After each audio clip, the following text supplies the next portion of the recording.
Muy buen día, chicos. Buenos días, profe, estoy en el trabajo. Ok. Voy a estar aquí nada más con la cámara y con el mute Sí, sí, sí, y, no hay problema, y que voy Miguel. a estar. ¿Sí? Claro, sí, sí, está bien, Ok. no hay problema. Ok, buen día. Recuerden que hoy vamos a terminar las sesiones de estas, o ya la última semana de estas asignaturas y obviamente nos vamos a poner de acuerdo en la última sesión para la aplicación de los exámenes, ya sea que los apliquemos hoy mismo más tarde, que les libere los links para su aplicación, o ya sea que sea el día de mañana, más tardar, no puede pasar del día de mañana, nos ponemos de acuerdo en el día y obviamente nos ponemos también de acuerdo en la hora, que obviamente pues, sea como un consenso grupal, que lo que diga la mayoría es lo que se va a aplicar. En este caso, obviamente para que no interrumpa también algunas actividades o labores que vayan a estar haciendo ustedes también, para que vayan a ir meditando y pensando si lo aplicamos hoy más tarde, hoy o el día de mañana. Ya dependiendo de la hora, pues ya ustedes la pondrán. Por mí no hay ningún problema en el horario. 8, 9 de la noche, 7 de la tarde, 6, 3, no hay ningún problema en esa cuestión del horario.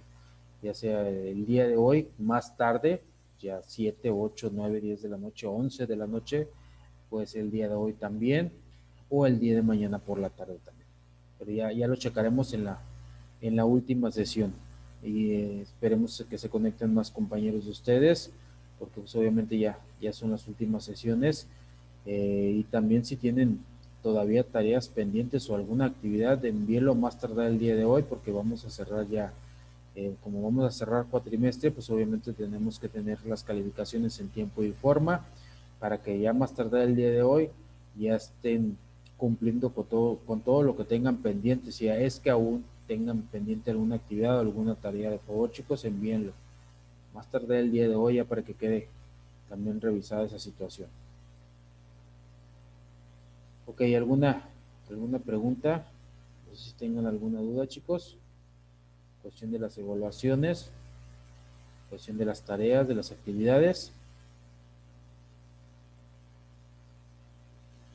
Ok, entonces, si no hay dudas, si no hay comentarios, vamos a continuar. Vamos a ir directamente a los temas relacionados con la materia.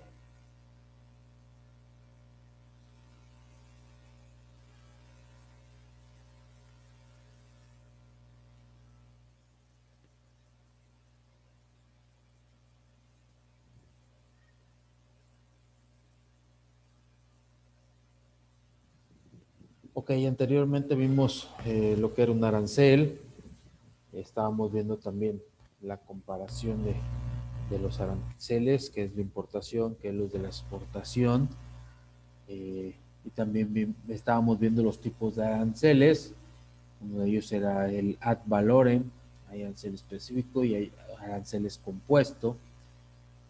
Vimos más la cuestión cuando es arancel específico, a qué se refiere, cuál es la ventaja y cuál es la ventaja de utilizar un arancel específico.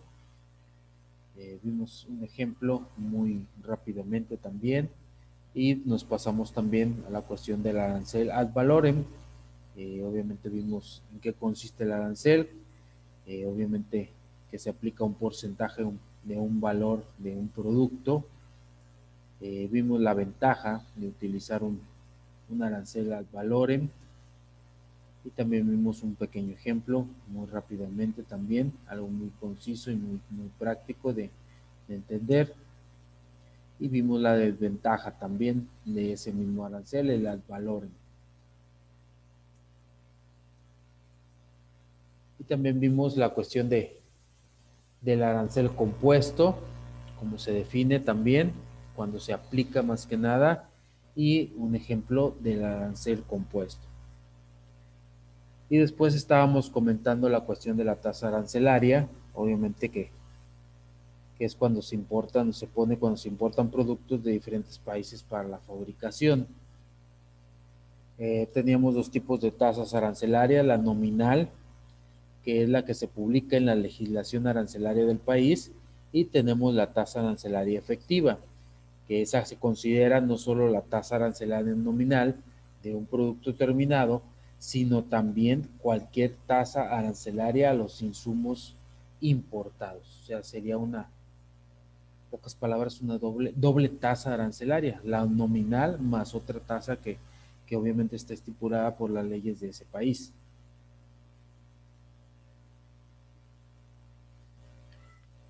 Y como por ejemplo la fabricación de una computadora, por ejemplo los componentes importados pueden entrar a Estados Unidos con base libre de impuestos, o sea, hace aranceles ceros. Dice un 20% del valor final del producto puede ser atribuido a actividades de ensamblaje nacional, obviamente ya con un valor agregado, ahí sí con un impuesto. Pueden ser, en este caso, eh, podemos exportar componentes, obviamente para computadoras, tarjetas madre o algún tipo otro tipo de componente, y se ensambla, pues obviamente se puede ensamblar en Estados Unidos. De México para allá, pues obviamente no tiene ningún arancel por el Tratado de Libre Comercio que tenemos con Estados Unidos, el Tratado de Libre Comercio de América del Norte. Entonces, exportamos, no tiene arancel, entra directo a Estados Unidos, y después nos dice que es un 20% del valor final del producto puede ser atribuido a actividades de ensamblaje nacional. Ya en Estados Unidos lo ensamblan y obviamente pues por el ensamblaje, por la venta, se le puede poner un 20% del valor final, que sería un valor agregado en determinadas situaciones, pero ya estando directamente ya en el país ya donde se va a comercializar. Obviamente pues las partes, como somos países que tenemos tratado de libre comercio, las partes con las que se ensambla pues no pagan impuesto porque pues obviamente por el mismo tratado así lo especifica, pero pues se puede cobrar un 20% del valor final ya una vez ensamblado, obviamente para esa cuestión del ensamblaje. Obviamente la manufactura, en dado caso, si se ensambla a mano, pues la mano de obra al momento de ensamblar.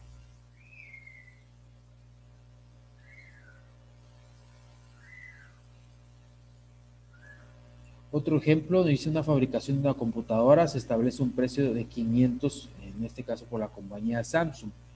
Dice, Estados Unidos impone un arancel nominal de 10% en el producto. Dice, así el precio de importación nacional aumentará de 500 a 550 por unidad. Entonces el 10% se lo pone, obviamente, como base los 500 pesos. Entonces obviamente pues son 50 pesos, el 10% de 500 se le suma obviamente al precio del producto, y ese es el valor con el que va a salir al mercado, ya poniéndole un arancel a esa importación. Entonces en lugar de 500 pues va a costar 550 por cada unidad.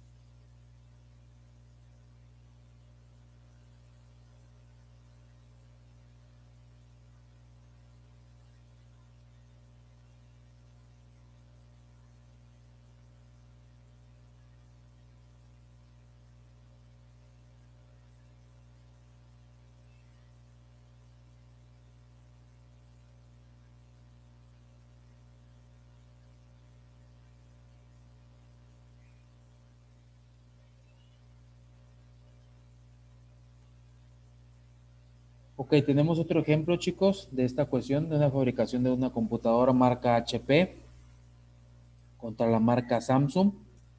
Aquí en esta cuestión de la HP podemos considerar partes, componentes, actividad de ensamblaje, valor agregado, arancel nominal, precio de importación. Obviamente en cuanto a costo, pues obviamente puede ser 400 de ambas, tanto las de Samsung como HP. Tenemos en actividad de ensamblaje también. En cuanto a HP, un costo de 100. En cuanto a Samsung, actividades de ensamblaje con un valor agregado de 150, aumenta 50 pesos el costo en la cuestión de Samsung. Tenemos también un arancel. En la cuestión de HP, un arancel nominal, un costo de 50.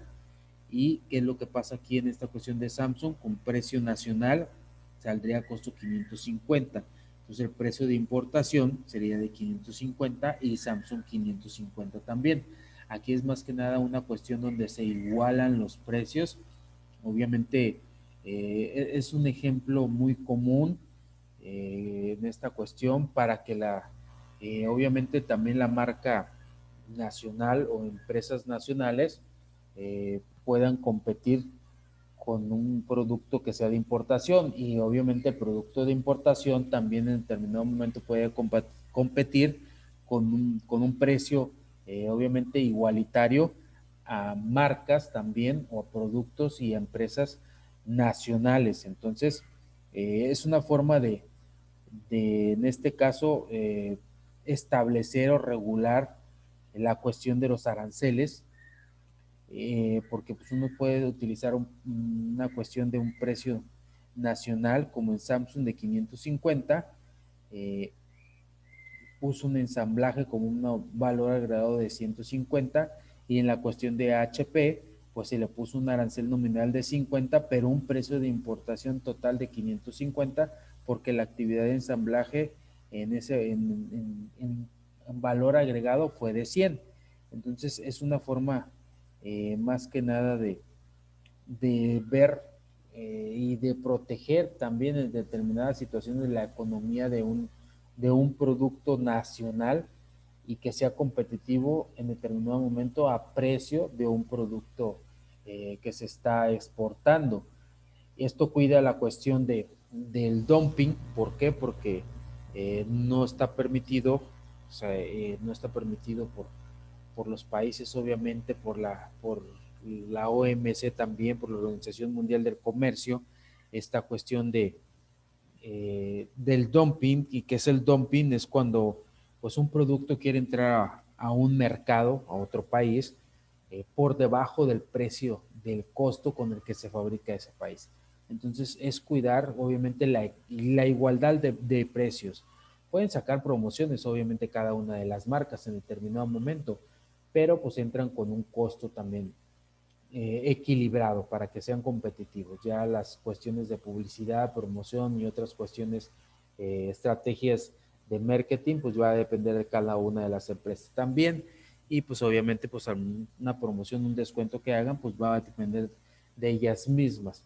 Pero en sí, regulatoriamente hablando de aranceles, y en esa cuestión, pues obviamente entran con un precio competitivo y equilibrado en ambas compañías. ¿Cómo calculamos una tasa arancelaria? Obviamente nos dice que E es igual a N menos AB, obviamente sobre 1 menos A, donde E es la tasa de protección efectiva, N es la tasa arancelaria nominal en el producto final. Ya vimos cuál es la tasa nominal. La A nos dice que es la razón del valor del insumo importado frente al valor del producto terminado. Aquí podría entrar una cuestión como son los certificados de origen, que si se fabricó todo con material de ese país, de donde se está exportando, o importamos materia prima y terminó de un ensamblaje en el país de donde está exportando, etcétera, etcétera. Hay varias circunstancias que pueden estar estipuladas en determinado momento. Y la B es la tasa arancelaria nominal en el mismo insumo importado, o sea, directamente en el insumo importado. Entonces, esa fórmula nos permite sacar una tasa arancelaria.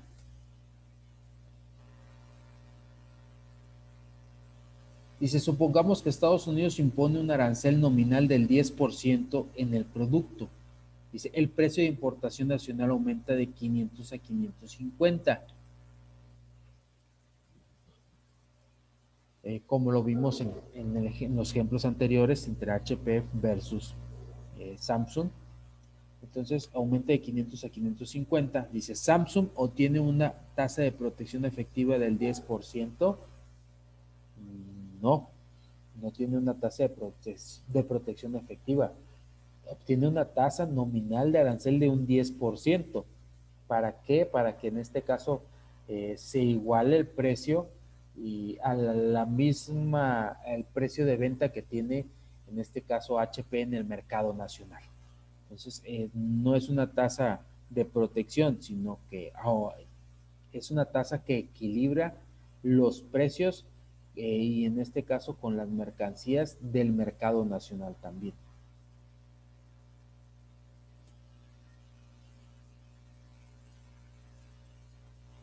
Dice, los componentes importados ingresan a una tasa de libre impuesto.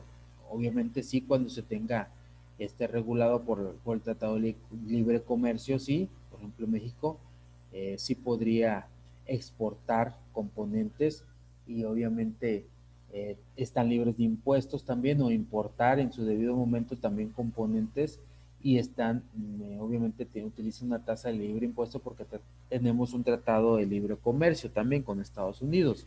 Dice, ¿cuál es la tasa de protección efectiva? Entonces, dice, sustituyendo los valores en la fórmula, obviamente 0,1 menos 0,8 multiplicado por 0 porque no hay ni un arancel, que divide a 1 menos 0,8 nos da un 0,5. Dice, por tanto, la tasa arancelaria nominal de un 10% impuesta en la computadora terminada permite un aumento del 50% en las actividades de producción nacional, 5 veces la tasa nominal. Entonces, esto es cuando decimos que pues, protegemos a la economía nacional para que, en este caso, marcas extranjeras, productos extranjeros, no vengan por debajo del precio costo. Dice aquí que, sin embargo, un arancel en la computadora importada reduce el nivel de protección efectiva de Samsung.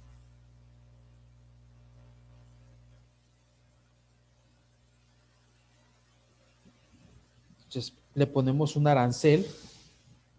¿Para qué? Para que en determinado momento pues, se incremente el precio con el que está entrando, obviamente, el producto de Samsung al país. Y significa que entre mayor sea el valor de B, menor será la tasa de protección efectiva para cualquier arancel nominal de producto terminado. Entonces queda de esta forma, ya sustituyendo los valores.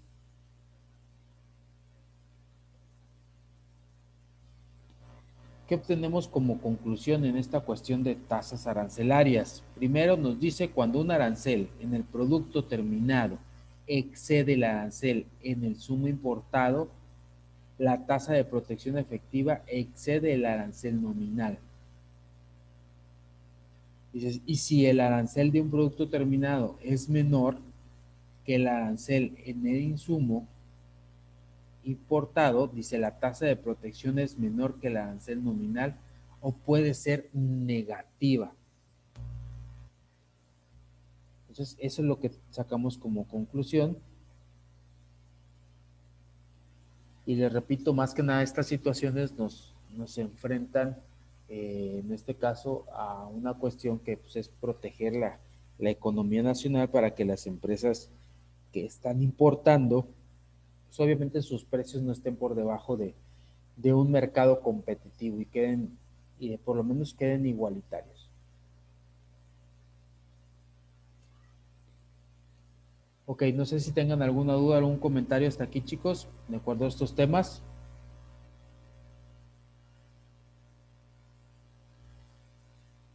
¿Alguna duda o algún comentario?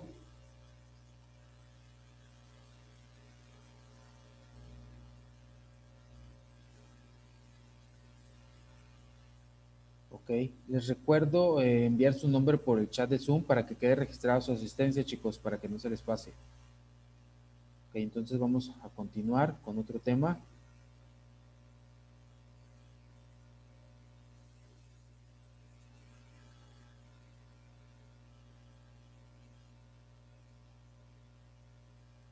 Vamos a ver los temas de infracciones y sanciones. Obviamente todo esto regulado por la ley aduanera, cuando caemos en infracciones y cuáles son las sanciones, obviamente dependiendo de las infracciones que en determinada situación caigamos en esa cuestión de redituabilidad.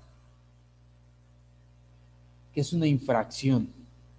Obviamente de acuerdo, hablando en términos aduanales, dice, se entiende como infracción aduanera a toda acción u omisión que violen normas sustantivas o adjetivas que regulen el ingreso o salida de mercancías por las fronteras y zonas aduaneras del país, tipificadas y sancionadas en el artículo 8 de la ley aduanera. Entonces, eso es una infracción aduanera. Aquella que viole, obviamente, pues las reglas, las normas, las leyes en cuestión de entrada o salida de mercancía por las diferentes zonas aduaneras que existen en el país también.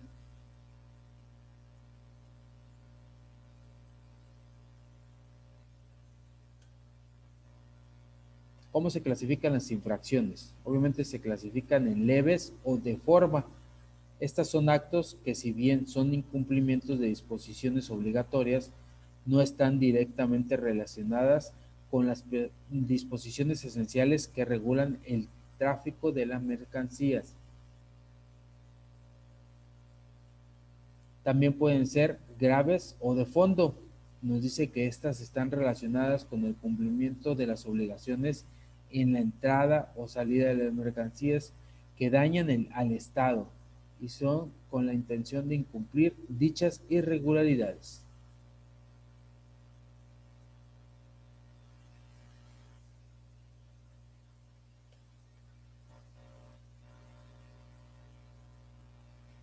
¿Cuál es el objetivo de estas sanciones? Nos dice, primeramente, es restituir al ente dañado, en este caso el fisco federal.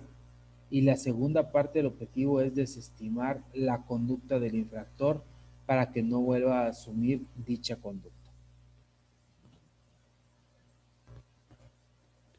Obviamente, pues de antemano, si somos acreditables a una sanción, pues obviamente debemos de cumplir con ella.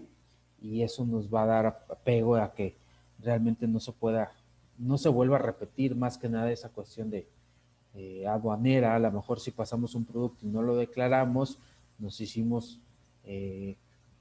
notificaron de una sanción por esa situación, pues obviamente en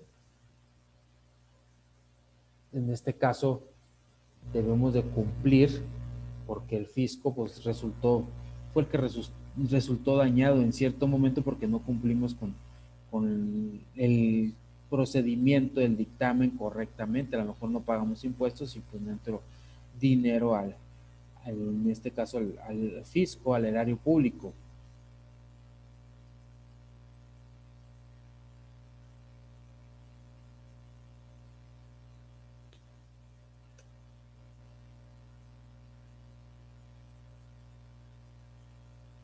¿Cuál es la clasificación de las sanciones? Nos dice que son principales. Dice, son las que se encuentran estrechamente relacionadas con el acto ilícito, es decir, las que se imponen como castigo.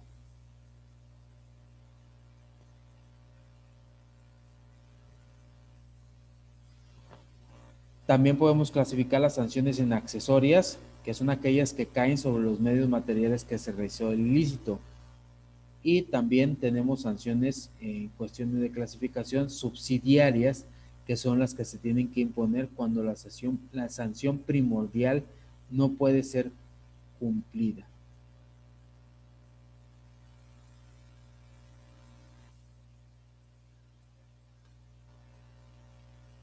Algunos criterios para la imposición de sanciones principales. Una de ellas son las multas. Nos dice que son la cantidad de dinero que debe ser pagado por el infractor, adicional al pago de la prestación fiscal.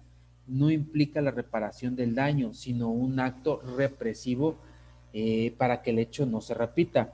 Es una cuestión como que, ok, tú cometes una infracción, me tienes que pagar una multa, obviamente te acreditas a una sanción, por esa sanción pagas una multa con la consideración de que no se vuelva a repetir la misma acción. O sea, pues obviamente es una cuestión de que no lo vuelvas a hacer porque te voy a multar en determinado momento. No pases cosas ilícitas porque pues te multo a lo mejor y corres riesgo a ser procesado penalmente. Entonces es la cuestión. Si ya lo hacen una vez, pues obviamente se pone un acto represivo, se reprime esa acción y ya pues se cumple con la intención de que no se vuelva a presentar nuevamente. También existe la cuestión de los recargos a los intereses moratorios.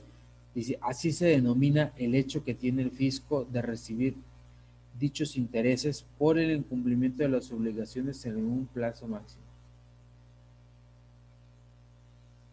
Ok, aquí, pues más que nada que nos ponen tiempos, nos ponen movimientos en los que tenemos que cumplir, obviamente, la sanción. A lo mejor nos salió alguna cuestión a pagar por alguna situación, no declaramos y tenemos que declarar, y al momento de declarar tenemos que pagar un impuesto, pues obviamente nos ponen un tiempo prudente, obviamente, para que cumplamos con nuestra obligación. Eh, Aquí en esta cuestión, pues no, realmente no se sabe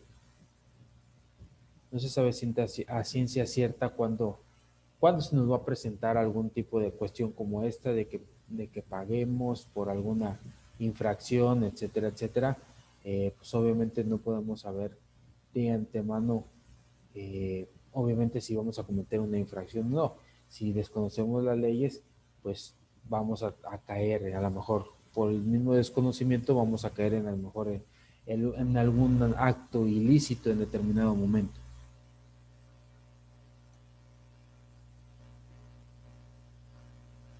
Dice, las sanciones que se encuentran establecidas son el decomiso de las mercancías, pérdidas de concesiones, privilegios o prerrogativas y pérdida de empleos y personalidad.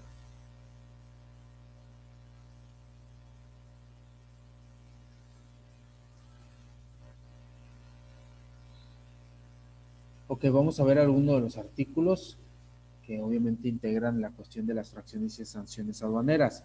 Dice el artículo 176, comete las infracciones relacionadas con importación o exportación quien introduzca al país o perez, en este caso extraiga, introduzca al país o extraiga de él mercancías en cualquiera de los siguientes casos. Primero, omitiendo el pago total o parcial de los impuestos al comercio. Como segundo, sin permiso de las autoridades o sin la firma electrónica, en que demuestre el descargo del permiso antes de que realice los trámites de despacho aduanero o sin cumplir cualquiera otras restricciones no arancelarias. Tenemos una segunda fracción también, cuando cometemos o cuando caemos en infracciones. Dice, cuando sin permiso de las autoridades o sin la firma electrónica en que demuestre el descargo del permiso antes de realizar los trámites del despacho de enero o sin cumplir cualesquiera otras restricciones no arancelarias.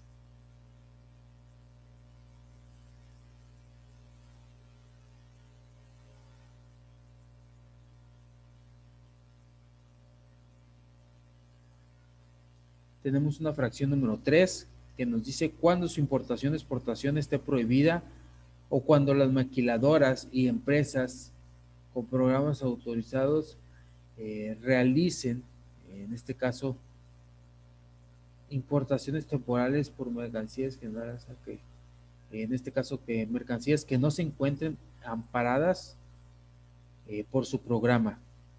Si no están dentro de un programa de acuerdo comercial o un tratado de libre comercio, pues obviamente debemos de contribuir con el impuesto que se nos está estipulando. Si obviamente se encuentra amparada en algún tipo de programa comercial también, gubernamental o la cuestión de los tratados también, pues obviamente eh, van a deslindarse de esa cuestión, de esa infracción o de esa sanción. Pero si no, pues obviamente se tiene que cumplir el arancel determinado y debemos de hacerlo en tiempo y en forma también. O también nos dice que cuando se ejecuten actos idóneos equivocadamente dirigidos a realizar las operaciones a que se refieren las fracciones anteriores.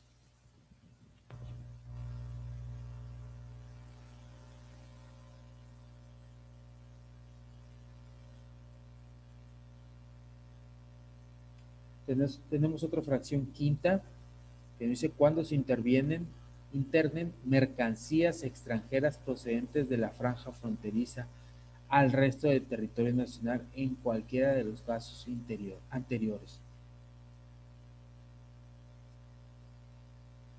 Entonces tenemos algún tipo de producto en materia fronteriza, pues puede ser un carro en determinado momento,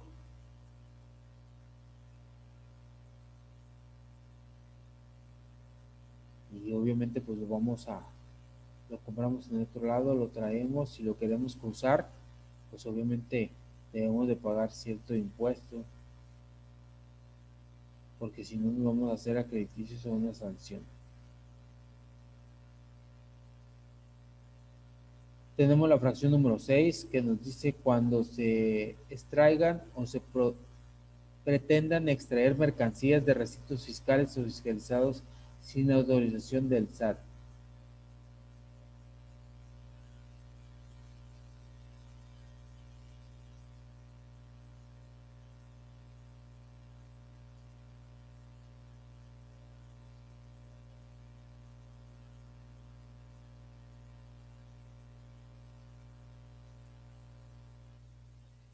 No sé si tengan alguna duda, chicos, hasta aquí o algún comentario respecto a estas, obviamente, infracciones y cuándo se pueden cometer,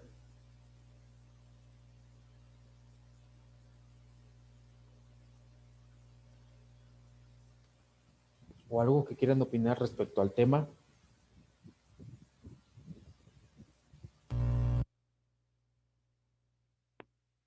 Obviamente, pues estas infracciones están basadas en su base legal en la ley de aduanas, la ley aduanera.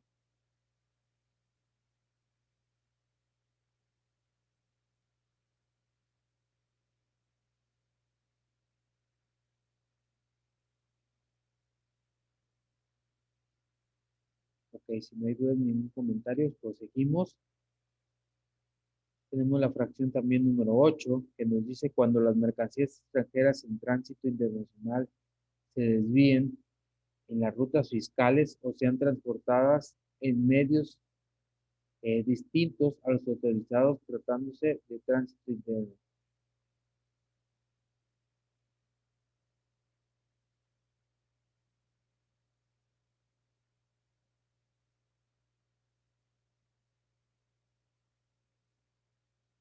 Tenemos un noveno artículo, una novena fracción.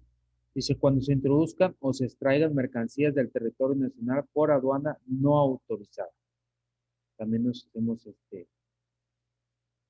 acreditables a una sanción debido a esa situación.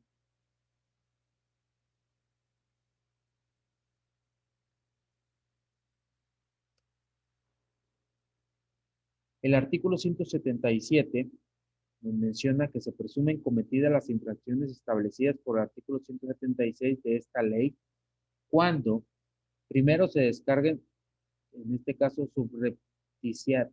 subrepticiamente, dice mercancías extranjeras de los medios de transporte. En la fracción segunda nos dice una aeronave cuando mercancías se aterrice en lugar no autorizado para el tráfico internacional, salvo caso fuera de mayor. Dice, así como cuando se efectúe un transbordo entre dos aeronaves con mercancía extranjera sin autorizar.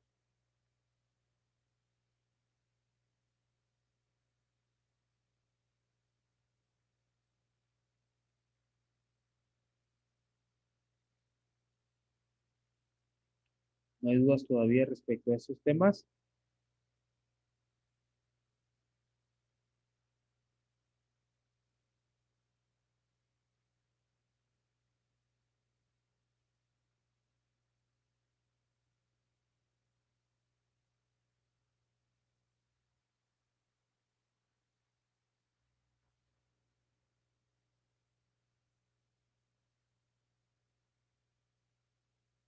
Ok, entonces proseguimos.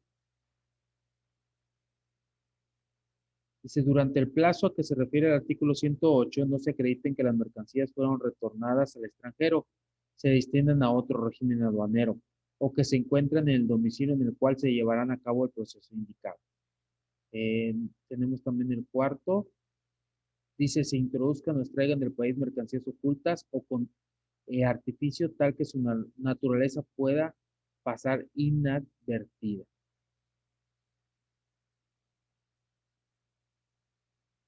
O también cuando se introduzcan al país mercancías o las extraigan, en este caso, del mismo lugar no autorizado.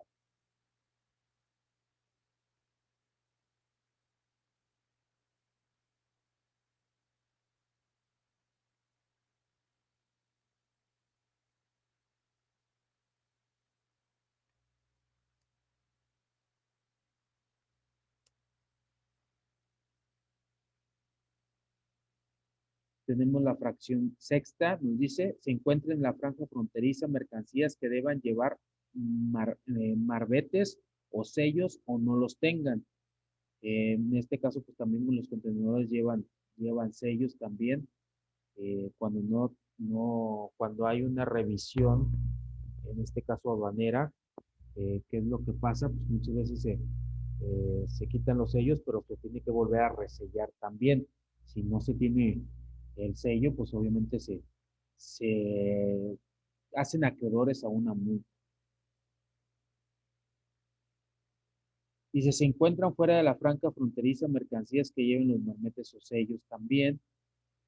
Dice otra cuestión, dice, tratándose de mercancías susceptibles de ser identificadas individualmente, no se consigne en el pedimento, en la factura, en el documento de embarque o en relación que en su caso se haya anexado al pedimento los números de serie, parte, marca, modelo o en su defecto las especificaciones técnicas comerciales necesarias para la identificación, las mercancías, en este caso, y distinguirlas de otras similares cuando dichos datos existen.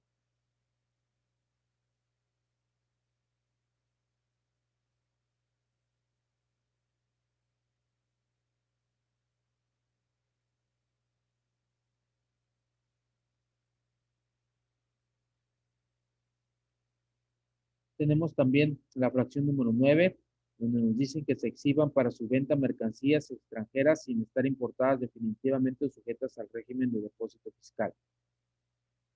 Y tenemos la fracción número 10, que nos dice las mercancías extranjeras destinadas al régimen de depósito fiscal no arriben en el plazo autorizado al almacén general de depósito autorizado.